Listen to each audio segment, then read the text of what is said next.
धर्मेंद्र वो थे जिनके नाम भी गूंज से सिनेमा घर कांप जाया करते थे, जिनकी मुस्कुराहट पर जमाना पिघल जाया करता था। लेकिन उसी धर्मेंद्र की विदाई इतनी खामोश, इतनी जल्दी, इतनी गुमनामी से हो जाएगी, ये किसने सोचा था? मौत की खबर आई और कुछ ही घंटों में सब कुछ खत्म हो गया।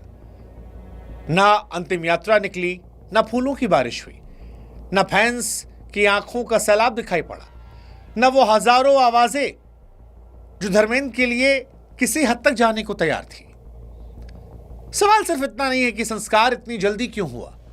सवाल यह है कि जिस व्यक्ति ने करोड़ों लोगों को जिंदगी भर प्यार किया, उन करोड़ों लोगों को एक नजर देखने को क्यों नहीं मिला? क्या यह धर्मेंद्र की इच्छा थी या परिवार का फैसला? क्या यह सम्मान था या जल्दबाजी? या यह चुप्पी बहुत सारे राज को दफन करती है? यह सवाल उठ रहा है कि पद्म भूषण अवार्ड से सम्मानित धर्मेंद्र, जो भारत के हीमैन थे, उन्हें क्यों नहीं राष्ट्रीय सम्मान दिया गया? जिसकी मुस्कुराहट ने पीढ़ियों तक को बंधक बनाकर रखा था, वो गुमनाम विदाई के क्यों हकदार थे? क्या उनको राष्ट्रीय सम्मान नहीं मिलना चाहिए था? क्या सिनेमा के इस महान वृक्ष को इतनी खामोशी में गिरा देना सिर्फ संयोग है? बहुत सारे सवाल हैं, बहुत सारे सवाल। और ये सवाल इसलिए हैं क्योंकि जब राजेश खन्ना की विदाई हुई थी तो उनकी अंतिम यात्रा आज भी यादों में गूंजती है। सड़कें जाम हो गई थी, लोग छतों पर थे, हर कोने में आवाजें आ रही थी। श्रीदेवी की विदाई पर शहर खामोश हो गया था। लता मंगेशकर के अंतिम संस्कार में राष्ट्राध्यक्ष तक झुके थे, राष्ट्रीय सम्मान मिला था, देश भर की आंखें नम थी। लेकिन धर्मेंद्र, वही धर्मेंद्र जो हिंदुस्तान के सबसे बड़े रोमांटिक हीरो में से एक थे, वो धर्मेंद्र जिन्होंने एक युग को परिभाषित किया, जो राजेश खन्ना, अमिताभ बच्चन के बीच में सबसे बड़े हीरो के तौर पर रहे, जिनके डायलॉग्स आज भी पीढ़ियों को जोड़ते आए हैं, वो अंतिम समय की तरह अंतिम विदाई में भी अकेले कैसे रह गए? ना फूल, ना नारा, ना जुलूस, और ना उन करोड़ों लोगों का सलाम जिनके लिए वो आखिरी सांस तक वीडियो बना रहे थे। दोपहर करीब 1 बजे जुहू बंगले के बाहर एम्बुलेंस रुकी। बाहर पहले से बैरिकेड्स लगे थे, सिक्योरिटी बढ़ी हुई थी, मानो किसी ने पहले से तय कर रखा हो कि भीड़ को दूर रखना है। घंटे भर के अंदर खबर फ्लैश हुई कि धर्मेंद्र नहीं रहे और 2 घंटे में उनका अंतिम संस्कार हो गया। वो सितारा जो 60 सालों तक कैमरे के सामने जिंदा रहा, वो आदमी जिसने हर इंटरव्यू में कहा कि मेरे फैंस मेरा खून है, उनके अंतिम दर्शन करने के लिए उन फैंस को सड़क पर खड़े होने तक का हक नहीं मिला। क्यों ऐसी जल्दबाजी, जिसे समझने में शायद वक्त लगे? फैंस के लिए एक चोट जैसा था, एक सवाल था जो दिलों में चुभ गया कि आखिर क्यों?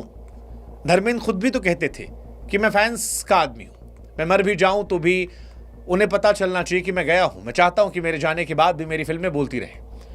उनकी फिल्में आज बोल रही हैं, लेकिन सवाल यह है कि फैंस को बोलने क्यों नहीं दिया गया? उनके आंसू क्यों रोक दिए गए? वो चिल्लाहट, वो भीड़, वो आखिरी सलाम, इससे क्यों वंचित रखा गया?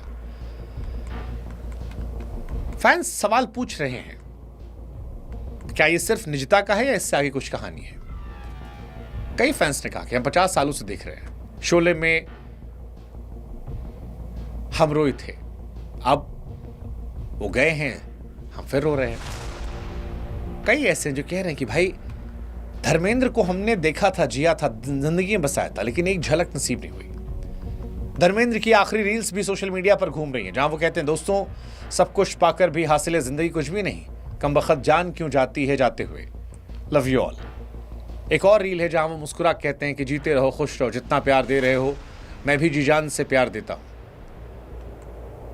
ये वो धर्मेंद्र थे जो उम्र के इस पड़ाव में भी फैंस को प्यार लौटा रहे थे, उनसे बात कर रहे थे, समझ रहे थे, लेकिन फिर अंतिम विदाई में फैंस क्यों नहीं? क्या ये न्याय है? धर्मेंद्र का जीवन किसी फिल्म से कम नहीं था। हर दौर में खुद को नए रूप में पेश किया, 2 परिवार बसाए, दोनों के साथ बराबरी का रिश्ता निभाया। लेकिन सच्चाई यह भी है कि उनके आखिरी सालों में एक गहरा अकेलापन था। लोनावला के फार्म हाउस में वो चुपचाप खेती करते, कुत्तों के साथ खेलते, पेड़ों से बातें करते, कैमरा ऑन करके फैंस से कहते, क्या हाल है मेरे यारों। वो खुश दिखाई देते, पर शायद वो अकेले थे, एक ऐसे आदमी की तरह जिसने सब कुछ दिया पर बदले में बस यादें संभालता रह गया। और अब जब वो गए तो ये सवाल फैंस पूछ रहे हैं कि राष्ट्रीय सम्मान क्यों नहीं? इसलिए कि धर्मेंद्र कभी किसी कैंप का हिस्सा नहीं थे, सत्ता में नहीं झुके, दरबार में नहीं गए, काम से काम थे या कुछ और, पता नहीं। लेकिन सवाल है कि अगर लता दीदी, दिलीप कुमार, श्रीदेवी ये सब सम्मानजनक गए तो फिर धर्मेंद्र क्यों नहीं? क्यों? क्या वजह रही?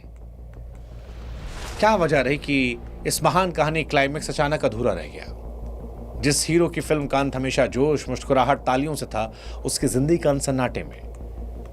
यह अंत वैसा है जैसा फिल्म के आखिरी सीन में स्क्रीन काली पड़ जाए और दर्शक बैठा रहे कि अरे अभी तो बहुत कुछ बाकी था।